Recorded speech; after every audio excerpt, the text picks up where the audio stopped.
Fantasy AI. All right, welcome back to the computer room. Today we're going to take a walk down the tight end path. Should you or shouldn't you? Should you take a tight end? Should you not? Well, let's get started walking the tight end path from 20 and see how they did. Let's get it rolling down the here. First up on the path, we had Trey McBride. Came in out of nowhere, finished 10th. Zach Ertz was out, had good chemistry with Murray there, finished 10th. You can see he over here on the right, he finished with 5.91 a game. You're like, that doesn't mean much. Well, it was 1 point more than the bone pile tight ends each week. So, I mean, if you had him, you were starting him down towards the end there. More. Heading on down to see where's next down the path, we had Jake Ferguson come in at number 9. Came in ranked 19th, came out of kind of nowhere. Had on a good offense. Schultz is gone. Sees nothing. So Jake Ferguson's turn came in, finished 9th at tight end. You can see over here he had 1.3 more points per a bone pile tight end. So is it good having one of these top 10 is, but is it worth drafting? So moving on down, who's next down the tight end path? Oh, here comes in Kmet, finished 8th from the Bears. Came in ranked 18th. Another one kind of was on the radar, certainly top 20 tight ends, but no, he was available the whole time. He's got a new quarterback coming in. Has DJ Moore and Keenan Allen there too. But Cole Kmet was a solid tight end last year. You know, finished 6.3 per game. Had 1.4 more than the bone pile. Certainly you were happy if you had him there. Heading on down the path. Let's see who's up down there.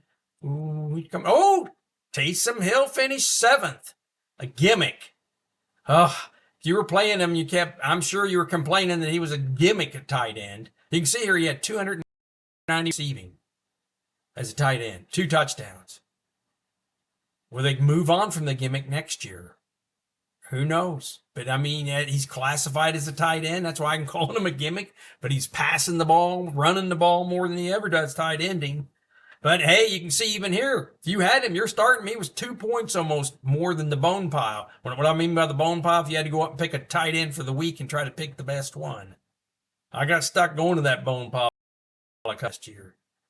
But anyway, heading down the path here, who do we have next going down here? Came up, Evan Ingram finished 6th.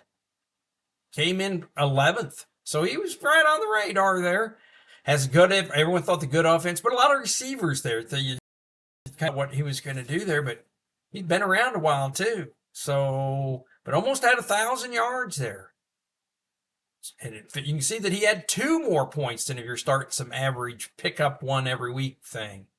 And 2 points a game, 2 points a week could mean the difference between winning and losing. I'm not dogging these tight ends at all. They're very important. Coming in next on the path, we got Njoku, David Njoku, finished 5th. Came in ranked 9th, so maybe Watson's ready this year. Maybe even better. You know, better than 5th. I don't know. There's a lot of good ones here. But 6 TDs to go with an 880 yards. He was a solid tight end last year. Oh, look at that. We're up to about 2.8 more than the bone pile if you're just picking some regular guy up. So, heck, let's move on. Who's coming in next? We've got, looks like TJ Hockenson's coming up next. Finished 4th. Came in ranked 4th, so your money's worth. There was a good one here. He was worth it. Needs this year, though.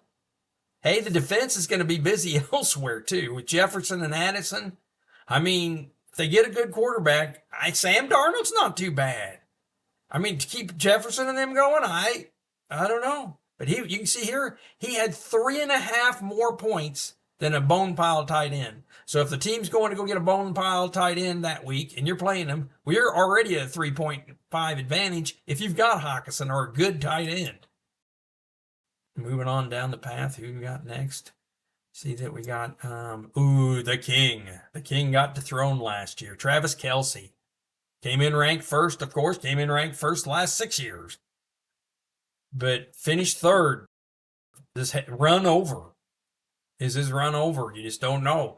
Scott here, he 3.6 more yard or points a game than an average waiver wire tight end.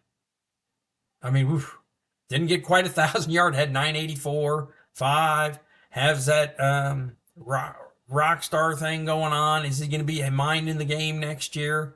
I mean, certainly he's not going to be ranked first tight end, but it'd be in the top 5. And moving on down the path to see who's coming up in number 2 was Kittle. George Kittle came in ranked 7th. Welcome back to the top. Here you can see here he had 1,000 yards, 6 touchdowns.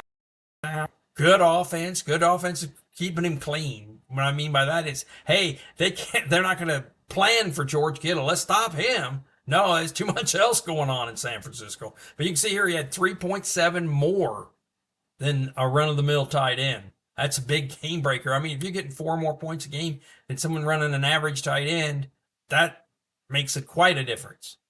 So, George Kittle, congratulations on a good year. Welcome back. Moving on. Who was the top tight end last year? And Sam Laporta comes in. Wasn't even ranked in the top 10. Finished first. Hand him the crown. Had a great connection there with Goff. I mean, just so much going on there in that Detroit 4th-ranked offense. You just couldn't stop him. He had 10 touchdowns. Almost 900 yards. See here, he's finishing with almost 4 more points a game than, I'm talking the 11th. If you're going 11th tight end, if you're going to the I'll just stream a tight end. Well, this guy's getting 4 points every week more than you, whoever's got him. So it's just a huge deal having him. But he was the number 1 tight end. So let's move on. Hey, if you're liking what you're seeing, please hit that subscribe button. Give me a like and subscribe. Heck, hit the thumbs up and subscribe. All right. Let's see how they did finish. So if you did draft a tight end last year, you can see I got the top 10 here ranked, right? And in green are the ones that finished in the top 10. So it looks like it wasn't even a 50-50 deal last year. The running backs and receivers came in about 50-50, so did the tight ends. A little less. So you saw Andrews got hurt. Pitts just never did. Maybe with Cousins next year, he will deliver. But Hockenson was the best one here. Gave you the money, I guess. Kittle actually coming in 7th, and Njoku. But that's kind of, it's hard. You certainly want one of these tight ends, but hey, at 50-50, you just don't know. All right. I'm going to fill my shorts. Warning, this is a rapid repeat. I'm going to fill my... All right, strolling down the tight end path. We had Trey McBride come in 10th last year out of nowhere. Next up down the path, we had Ferguson come in 9th. Schultz knows nothing. He was gone. Next up was Kmet. Finished 8th for the Bears. Might get a new quarterback there in Williams. The Gimmick came in 7th. Tight end Gimmick. Next up, we had Evan Ingram, finished 6th. Been there a while, kept going. And next up, we had David Njoku, finished 5th. Maybe Watson helps him a little bit next year. Moving down the road, Hockenson come in 4th. Needs a new quarterback, though, maybe. And the King got to throwing. Came in 3rd. Heck of a run, though. And who came in 2nd? Second, we had George Kittle. Welcome back to the top. Finished 2nd, and then we're heading down the bend. Sam Laporta finished 1st. Great connection with Golf.